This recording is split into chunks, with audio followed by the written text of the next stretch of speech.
Clase número 4 de plantación de iglesias. Bienvenido a esta nueva clase y espero que Dios esté bendiciendo a su vida ricamente a través de su ministerio, a través de personas que le rodean. Nuevamente es un placer estar aquí compartiendo con ustedes lo que es plantación de iglesias por medio del discipulado. Han habido muchos intentos de lograr el discipulado por otros medios, la plantación de iglesias por otros medios, pero a través de la historia y en las décadas recientes nos damos cuenta de que no hay formas cortas, atajos que permitan llegar a lo que es plantación de iglesias, sino a aquellos medios que Cristo ha establecido. Por lo tanto, quiero recordarles lo que hemos cubierto hasta el día de hoy. Hemos visto aquí sobre este libro de evangelización mundial, el plan maestro, la selección, cómo Cristo seleccionó a sus discípulos y fue muy preciso en llevarlo a cabo para lograr el objetivo esperado, lo cual era desarrollar hombres que expresasen su imagen, expresasen su visión. Y para ello, Cristo seleccionó a sus discípulos y luego se asoció con ellos en una forma muy íntima, muy cercana para lograr esos objetivos. Bien, aquí estamos precisamente tratando por este medio de que usted también logre hacer lo mismo. Al asociarse, buscó también lo que era la consagración con sus discípulos. A través de la consagración logró transmitir más de su imagen, más el mensaje requerido, lo cual era que tenían que morir. Morir es necesario para poder ser un seguidor de Cristo. Al lograr eso, bueno, se logra la consagración y consecuentemente también la santificación que viene por medio del Espíritu, que fue dado también a ellos para lograr dicho objetivo de vivir de una forma consagrada y también santificada al tener el Espíritu Santo. Luego hemos visto también lo que fue la demostración. Cristo no solamente nos dice qué hacer, sino que nos muestra también cómo hacerlo. Este es uno de los puntos más desafiantes en nuestro tiempo porque estamos más listos para decir qué hacer, pero no tan listos para mostrar cómo hacerlo. Por lo tanto, necesitamos tener eso en mente a medida que nos movemos. La delegación fue otro de los puntos que hemos visto en cómo Cristo delegó a sus discípulos la comisión, lo que él mismo vino a hacer, les delegó. Y de esta manera nosotros precisamente hoy en día estamos logrando también a transmitir a otras personas esa misma empeño de Cristo de transmitir a otras personas la misión. Cristo no vino aquí para quedarse, vino aquí para instruirnos y luego que nosotros llevásemos a cabo ese trabajo. Por lo tanto, lo delegó y dos puntos más que vamos a ver para cerrar sobre estos puntos de este libro es la supervisión y la reproducción. Esos son los dos puntos que nos van a ocupar precisamente el día de hoy. Jesús le dio importancia a reunirse con sus discípulos. Luego de sus giras, era común para él juntarse con sus discípulos y dialogar al respecto. Bien, esto es lo que procuramos precisamente que se dé también el día de hoy en nuestro tiempo. Al hacer discípulos, Jesús dio importancia a reunirse de forma regular con ellos. Después que los discípulos salían, regresaban y reportaban a Jesús lo que había acontecido, y luego Jesús trataba con ellos sobre ese particular punto. Bien, esto es precisamente lo que nos va a ocupar hoy, en cómo Cristo llevó a cabo ese trabajo. Vamos a ver el punto de supervisión. Cristo empezó a, o podemos decir que Cristo exhortó a los discípulos fuertemente cuando ellos no entendían lo que él estaba haciendo. Y fue bastante fuerte en algunas de esas ocasiones contra los discípulos. Por ejemplo, en Marcos 8:17 les dijo, ¿no entendéis? Y por ahí viene precisamente las exhortaciones que Cristo va a seguir haciendo. Él los supervisó porque los discípulos necesitaban, los apóstoles no estaban completos, necesitaban la práctica, y para la práctica es necesario también que exista la supervisión para asegurarse de que las cosas van bien. Jesús le dio importancia a reunirse con sus discípulos luego de sus giras de servicio para escuchar sus informes. Veamos algunos de estos puntos que Cristo realizó con los discípulos. Por ejemplo, en Lucas 10:17 dice, volvieron los 70 con gozo, diciendo, Señor, aún los demonios se nos sujetan a tu nombre. Y les dijo, yo veía a Satanás caer del cielo como un rayo. He aquí os doy potestad de hollar serpientes y escorpiones, y sobre toda fuerza del enemigo, y nada os dañará.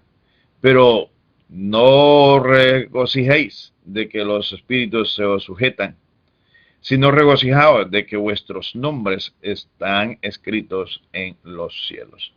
El énfasis de Cristo aquí en estos pasajes, obvio, celebra los éxitos que los discípulos han tenido, pero de inmediato les llama la atención a no enfocarse en ello, a no tener esa prioridad de ver a los demonios sujetos a él, sino lo contrario, de asegurarse que sus vidas estuviesen aseguradas. Esto nos deja ver claramente el enfoque que Cristo tenía, enfocado en los discípulos, su salvación, y que no se llenasen de un orgullo vano que era que terminaría siendo dañino para ellos. En estas formas, Cristo reprendió precisamente a los discípulos en repetidas veces. Por ejemplo, en una de ellas es cuando volvieron y le dijeron al maestro, hemos visto a unos que en tu nombre echan fuera demonios y se lo hemos prohibido porque no nos siguen. El ser humano siempre tiende a ser egoísta. Tiende a poner sus principios antes que los de Dios. En otras palabras, los discípulos le prohíben a estos otros hacer el trabajo que ellos mismos hacían porque no los seguían.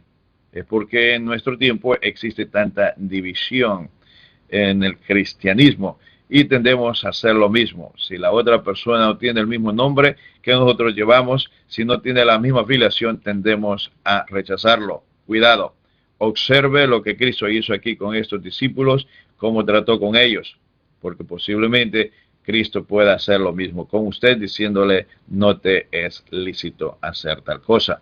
Bien, le dijo que no hiciesen tales cosas. Entonces, ¿cuál es el punto que podemos ir viendo aquí en estos pasajes? Es cómo Cristo tenía un enfoque adecuado, correcto, y cómo quería que los discípulos igual tuviesen un enfoque correcto. Cristo, y no estar en realidad prohibiendo a otros, aún sabiendo que lo hacían precisamente en su nombre. Lecciones sobre la paciencia con otros grupos. Esto es precisamente lo que estamos viendo aquí. Les ordenó no desanimar a cualquier otro grupo.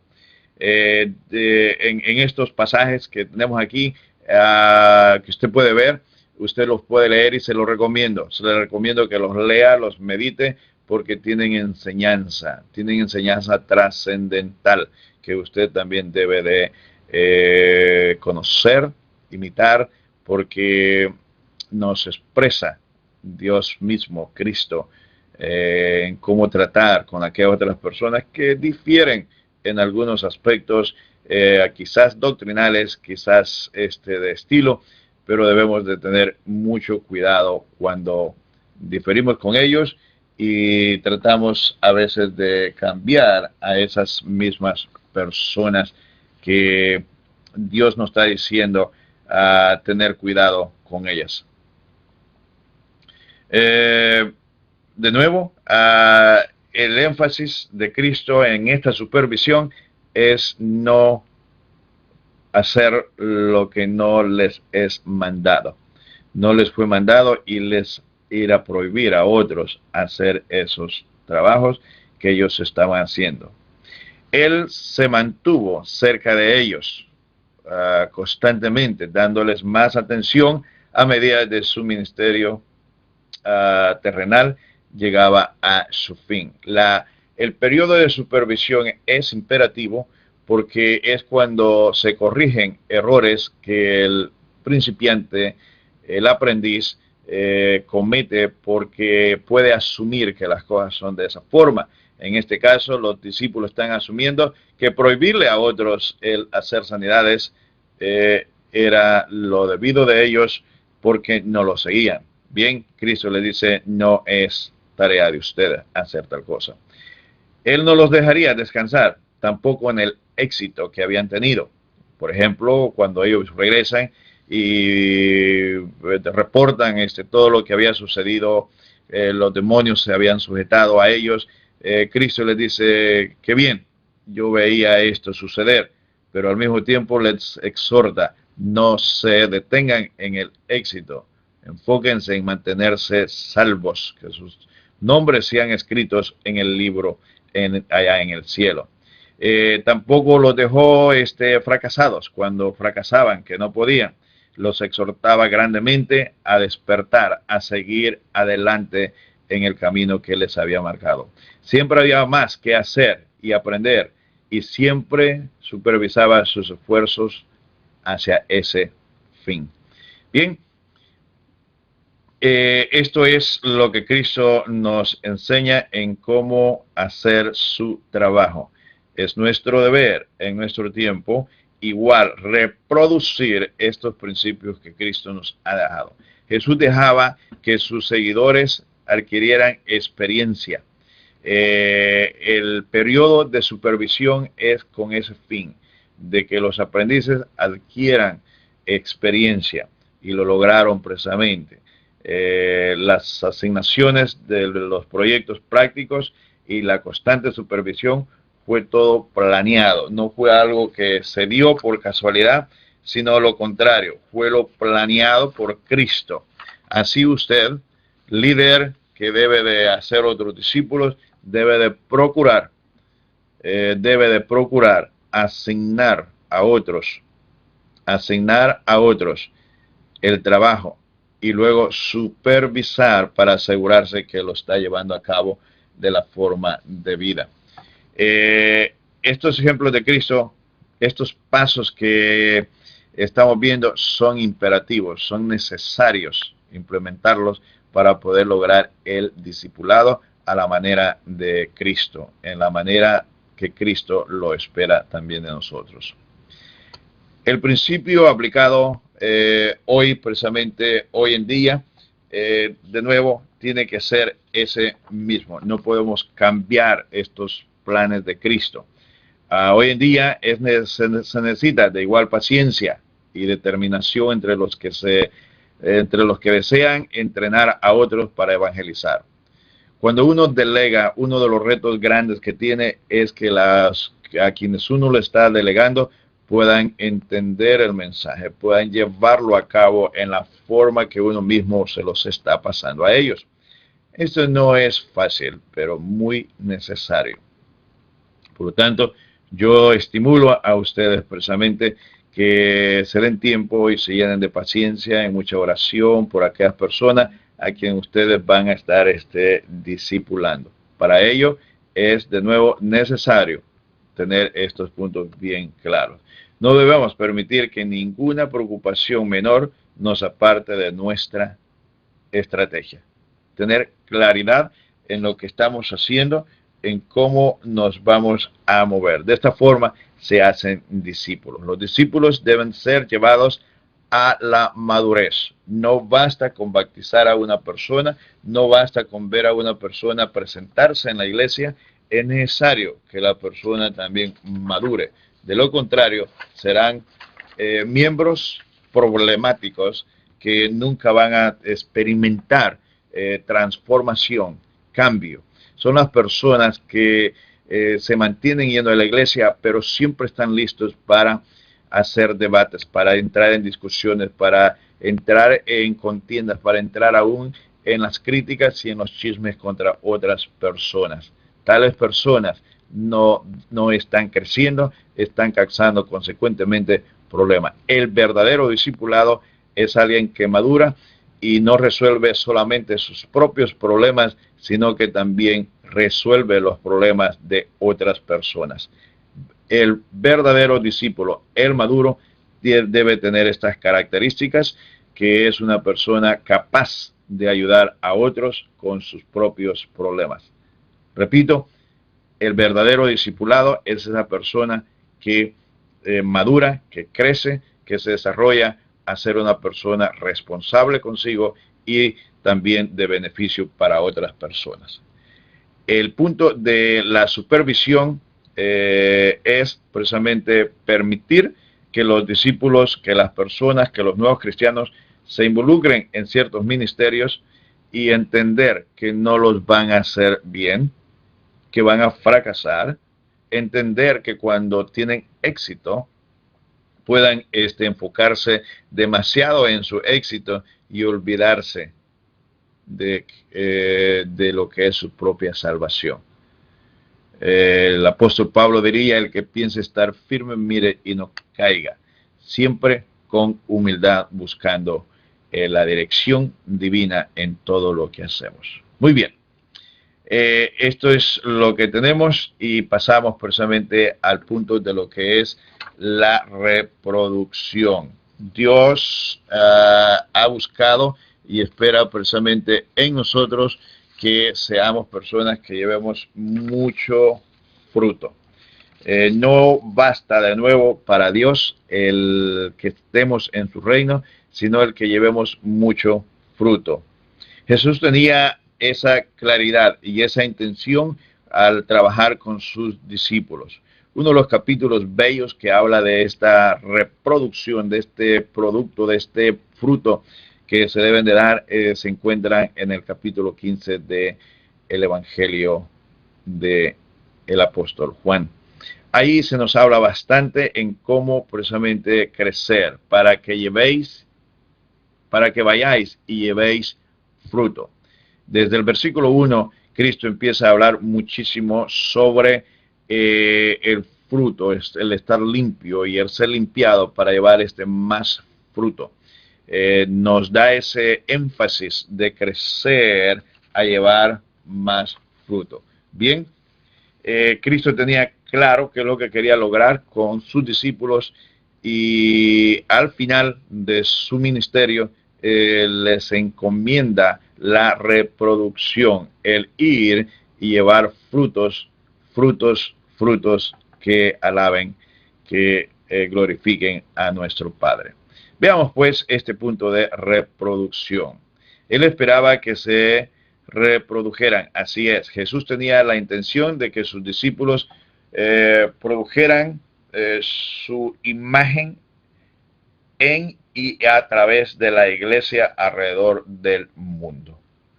El verdadero cristiano toma la imagen de Cristo para llevarla precisamente con Él, en Él, y eso es lo que el mismo Cristo diría, en otras palabras, ser luz, ser sal, ser la imagen de Cristo mismo. Entonces los verdaderos discípulos llevan la imagen y llevan un mensaje. El mensaje va acompañado de la misma imagen de Cristo en la persona.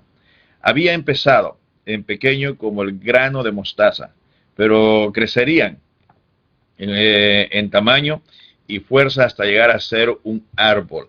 Esta es una analogía bellísima en cómo el mismo evangelio crece, se multiplica en las personas que procuran llevar precisamente esa imagen. Aquí, esa imagen de Cristo. Aquí tenemos textos que nos hablan de estos puntos de lo que es precisamente la reproducción. Su iglesia ganaría al final, nada podría prevalecer permanentemente contra ella. Este es el fin precisamente que Dios busca en nosotros y con la iglesia, que la iglesia pueda ser fuerte. La analogía del árbol precisamente que siendo pequeño crece y llega a ser un árbol en el cual vienen aves, nidan en él, bestias y gozan de la sombra de ese árbol. Nos está hablando precisamente de lo que debe ser la iglesia. Y la iglesia fuerte no puede ser y no será precisamente vencida. Entonces el poder que Dios mismo nos ha dado, de ser personas que estamos bien enfocados en Cristo, con la imagen de Cristo, estamos reproduciéndonos y por lo tanto crece a través de la faz de la tierra. Muy bien, el principio observado que estamos aquí señalando en lo que es la reproducción viene de esta manera, nos dice aquí el apóstol Juan, versículo 17, versículo 21 en adelante, dice, para que todos sean uno, como tú, oh Padre, en mí y yo en ti, que también ellos sean uno en nosotros, para que el mundo crea que tú me enviaste. El fin de Dios es que seamos uno con Cristo, Cristo en nosotros, nosotros en Cristo, y uno precisamente con el Padre. La gloria que me diste, yo les he dado, para que sean uno, así como nosotros somos uno. Énfasis, ser uno, estar unido a Cristo. Hemos hablado bastante sobre todos los puntos allá de la consagración y de la santificación. Es necesario morir, es necesario unirnos a Cristo para poder ser santificados, para poder estar totalmente en Cristo. Aquí tenemos nosotros el reto precisamente de ser igual a Cristo. Y Él oró por ello. Dice el versículo 23, Juan 17, 23, yo en ellos y tú en mí, para que sean perfectos en unidad, para que el mundo conozca que tú me enviaste y que los ha amado a ellos como también a mí me has amado. Énfasis, hermano, es estar unido a Cristo. Esto es lo que, ¿por qué Cristo oró? Esto es lo que Él procuró. Esto es lo que quiere que tu hermano lleves también a cabo. En Mateo 13, 31 nos va a dar aquí también otros puntos. En un momento voy a dar lectura precisamente a ello. Toda su estrategia evangelística de hecho, el cumplimiento de su propósito en venir al mundo, morir en la cruz y resucitar de entre los muertos, dependía de la fidelidad de sus discípulos escogidos a esta tarea. No importaba el tamaño del grupo al principio, importaba que se reproducieran. A veces queremos comenzar en números grandes. Cristo nos enseña lo contrario. Con pocos para luego ser muchos. Este es el método de Cristo. Esta es la forma de Cristo a la cual yo les animo a pensar. Las multitudes las podemos atraer, pero si no podemos trabajar en una forma eficaz con ella, en realidad quizás terminemos siendo más daño que bien. Procuremos el discipulado, el unirnos precisamente a su misión. La prueba de su ministerio. Si los discípulos fallaban en impartir de su espíritu y método a otros, a otros quienes continuarían con esta obra, entonces su ministerio con ellos todos esos años fracasaría rápidamente. Cristo quiere algo permanente y para ello tiene que haber transformación. Hice referencia hace un momento de lo que es capítulo 15, de ese fruto, de esa reproducción. En este capítulo se habla bastante de los que habían creído y Cristo les dice, es necesario que ustedes, así como un árbol, sea limpiado, que se le corte aquella rama que no debe de existir en él, para que lleve fruto. Y si es limpiado, llevará más fruto. Y el versículo clave que me encanta aquí de este capítulo 15 en relación al fruto es el versículo 8, en donde se nos habla que cuando uno lleva mucho fruto, el Padre Dios es glorificado. Me gusta pensar de que esto es como el caso de un niño que regresa de la escuela con buenas calificaciones y al venir con esas buenas calificaciones, el padre se goza con él, se llena de orgullo. Lo mismo sucede con Dios. Cuando nosotros llevamos mucho fruto, entonces Él también se llena de gozo. Es glorificado. Obvio, Él es glorificado. Uno es también se vuelve gozoso, se llena de gozo por aquello que ha recibido también del Padre. Dios nos bendice.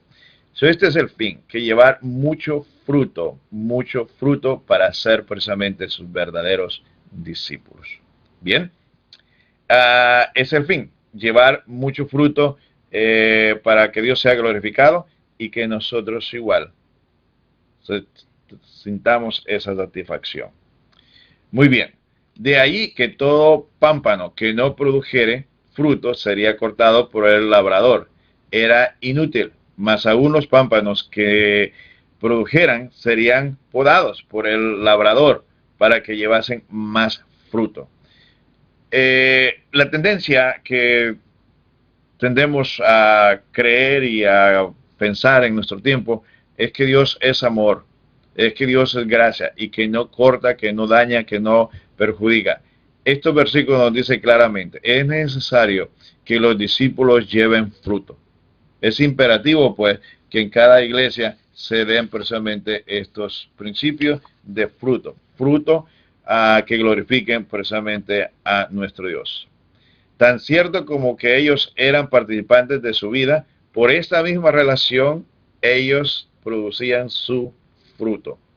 Y además su fruto permanecía para siempre. El fin precisamente de Dios es que llevemos mucho fruto. Al llevar mucho fruto, obvio, estamos nosotros contentos, Dios está contento, y una iglesia que lleva fruto, que los miembros llevan fruto, es una iglesia que se goza, que comparte, que siempre tiene razones para celebrar, para estar contento. La gran comisión es el fin de Cristo. La gran comisión fue precisamente ir y hacer discípulos a todas las naciones. En muchos lugares se ha hablado de que si una iglesia planta otra iglesia, se le acusa de división. Es absurdo, porque es exactamente lo que Dios quiere, que llevemos frutos.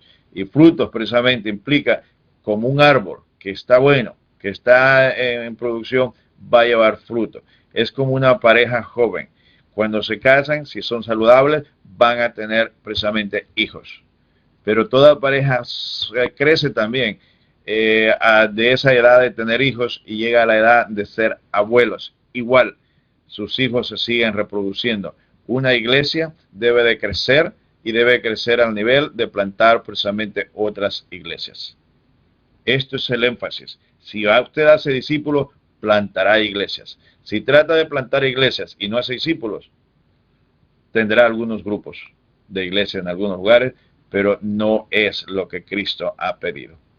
Si planta iglesias, tal vez tenga discípulos. Pero si usted hace discípulos, plantará iglesias.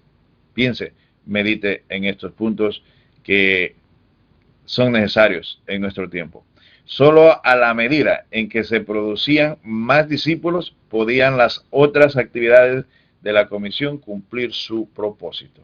Hay que hacer discípulos y luego todos los demás ministerios, necesidades en una iglesia se van supliendo, se van dando. Orar es uno de esos puntos tan imperativos en lo que es el cristianismo. Énfasis radicaba en el liderazgo.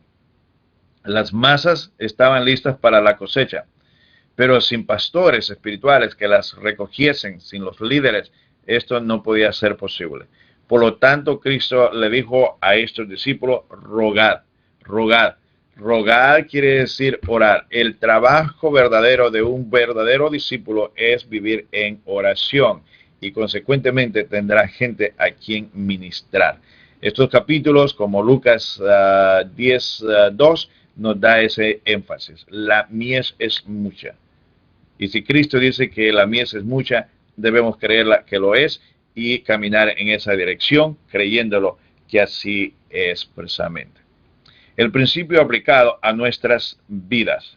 Esto es el fin precisamente de lo que nosotros debemos entender de Cristo. Necesitamos nosotros aprender estos principios, ponerlos en práctica, pasárselos precisamente a la siguiente generación.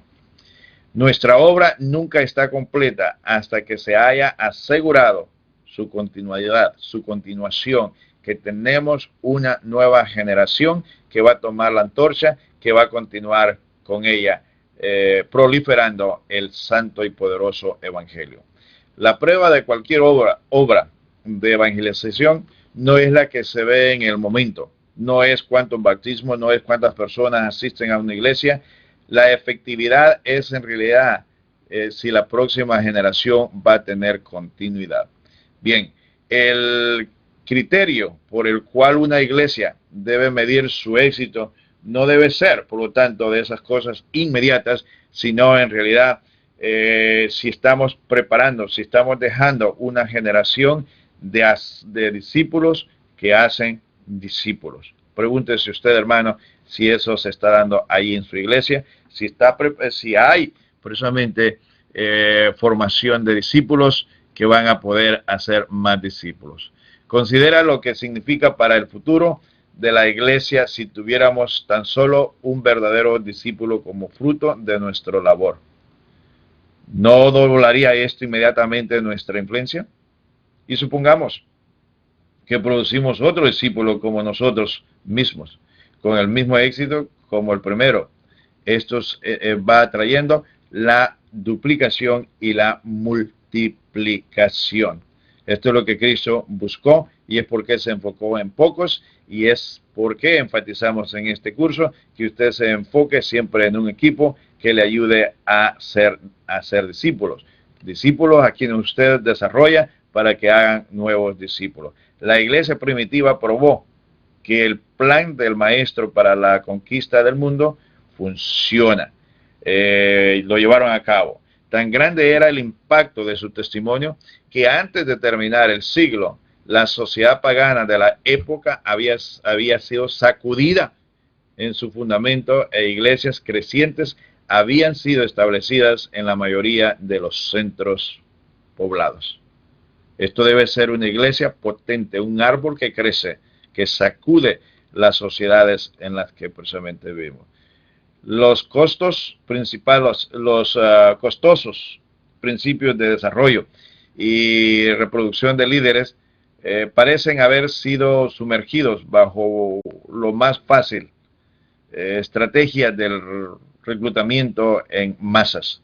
Las masas no necesariamente son discípulos.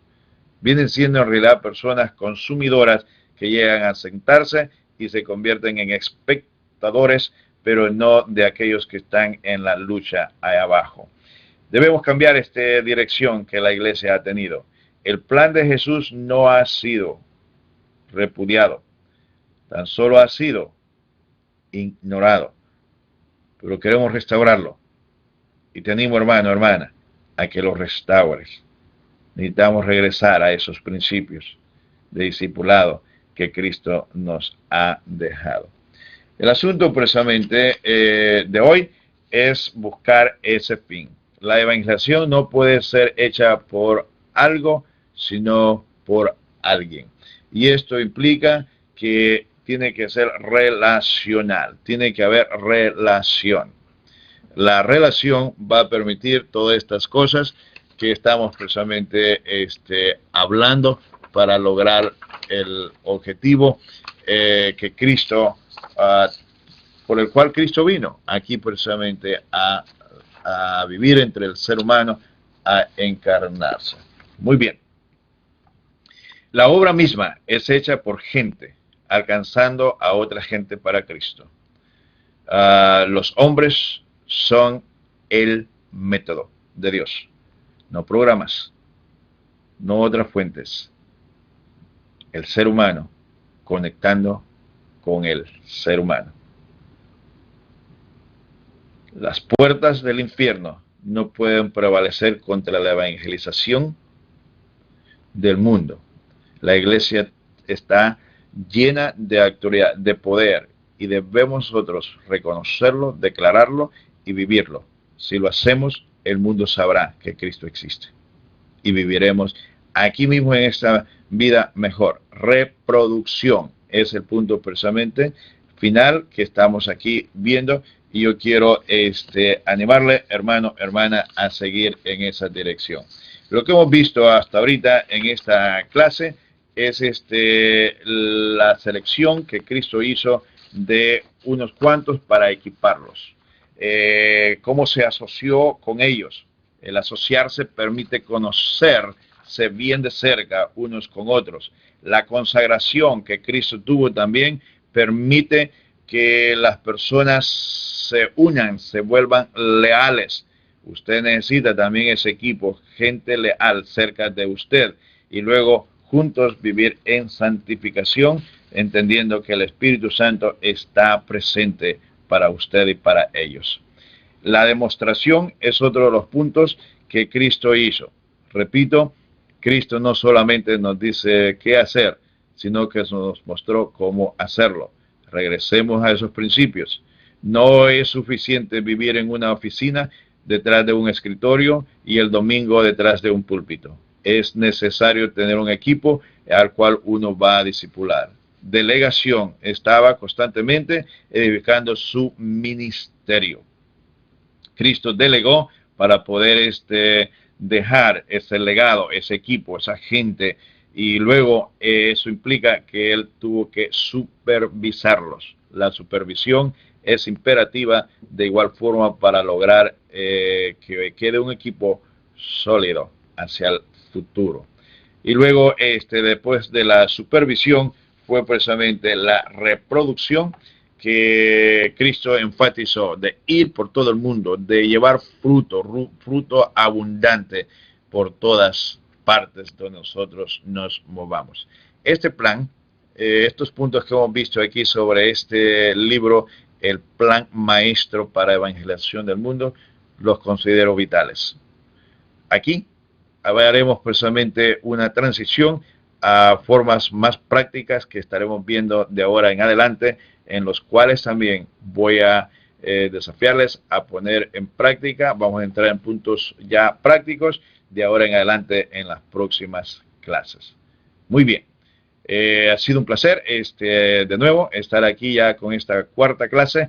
Que Dios me les bendiga ricamente. Sigan adelante, sigan prosperando, sigan creciendo en Cristo, sigan siendo sumisos. Dios está precisamente con nosotros y a través precisamente de nosotros Él hace el trabajo hasta el día precisamente de hoy.